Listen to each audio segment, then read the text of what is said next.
جی بالکل، اس وقت میں منظورآباد میں موجود ہوں جہاں پر چودھری شوکت مزدور چیمہ صاحب جو مسلم لیگ نون کے ایم پی اے تھے وہ کرونا کی وجہ سے وفات پا گیا ہے۔ یہاں پر ان کی رہائش گاہ پر جو تعزیت کے لیے جو ہے حکومتی پارٹی کی طرف سے جو ترجمان پنجاب حکومت چودھری محمد احمد چٹھا صاحب میرے ساتھ موجود ہے، وہ ان کی شخصیت کے حوالے سے کیا کہتے ہیں جی جان۔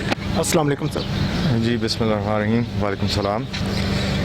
سب سے پہلے تو جی بہت زیادہ دکھ ہے شوکت مزدور چیمہ صاحب کی وفات پر۔ ایسی وبا کرونا کے لحاظ سے وہ آئی ہے۔ اللہ تعالیٰ جتنے بھی کرونا کے اور پیشنٹس ہیں، اللہ تعالیٰ اپنا ان کے اوپر کرم کریں اور شوکت مزدور چیمہ صاحب کو جنت میں اعلیٰ مقام عطا کریں۔ دیکھیں، ہماری بڑی وزاداری والی سیاست ہے یہاں پر تحصیل وزیر آباد میں۔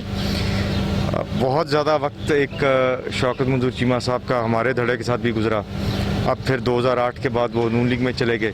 سیاسی مخالفت یہ معاملات اپنی جگہ، لیکن ہمارے تحصیل وزیر آباد کے حلقے میں ہم جتنے بھی سیاسی لوگ ہیں، کبھی بھی کسی نے تہذیب کا دامن نہیں چھوڑا، اور ایک اخلاقی اور پیار محبت کا رشتہ چاہے سیاست جہاں پر بھی کی وہ ضرور اپنی جگہ قائم و دائم رہا، اور یہی اچھے لوگوں کی نشانی ہوتی ہے۔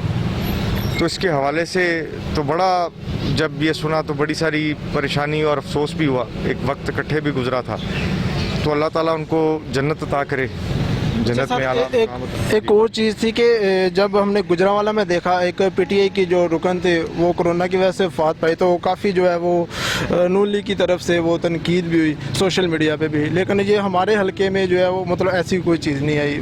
دیکھیں، میں تو یہ ایسا موقع ہی نہیں ہوتا کوئی ایسی تنقید یا کوئی ایسی چیز۔ میں تو سمجھتا ہوں انسانی طور پہ یہ ایسے موقع پہ ویسے ہی کوئی چیز مناسب نہیں ہوتی۔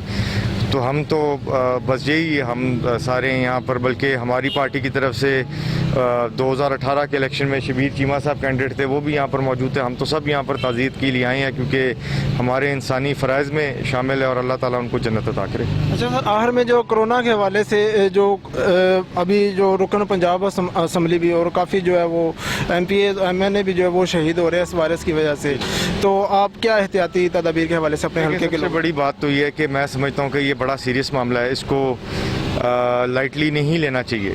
جو ہماری گورنمنٹ کی پالیسی ہے، لاک ڈاؤن کو ریلیکس کیا ہے، اس کی ایک بڑی بھرپور وجہ تھی کہ ہماری معاشرے میں کروڑوں لوگ پاورٹی لیول سے آلریڈی نیچے ہیں، اور جو لوگ ہر روز کماتے ہیں، ہر روز کھاتے ہیں، جو ہمارے ڈیلی ویجز والے بھائی ہیں، ان کی زندگی میں کافی مشکلات پچھلے مہینہ جب لاک ڈاؤن رہا اس میں بھی آ رہی تھیں۔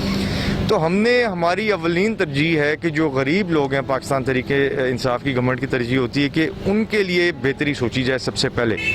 معاشرے کا ضروری حصہ ہے، کیونکہ اگر آخر وہ دیکھیں کرونا نے تو کسی کو لگنا ہے، اور اس میں بھی 98% لوگ اس میں بنسبتاً سیف رہتے ہیں۔ تو یہ نہ ہو کہ خدا نخواستہ کوئی قحط یا کوئی بھوک کا یا کوئی ایسا مقام بن جائے جس میں لوگوں کو زیادہ مشکلات ہوں۔ تو اس کے حوالے سے سوچا کہ جن لوگوں نے ڈیلی ویجز پہ کمانا ہے ان کے لیے اس کو ریلیکس کیا جائے، تاکہ وہ بھی عزت سے روٹی کما سکیں۔ جو مخیر حضرات ہیں وہ تو اپنے گھر میں چاہے ان کو 6 مہینے بٹھا لیں، سال بٹھا لیں، ان کو تو شاید فرق نہیں پڑتا، بٹ غریب آدمی کو کا ہمیں کنسیڈر کرنا ہے۔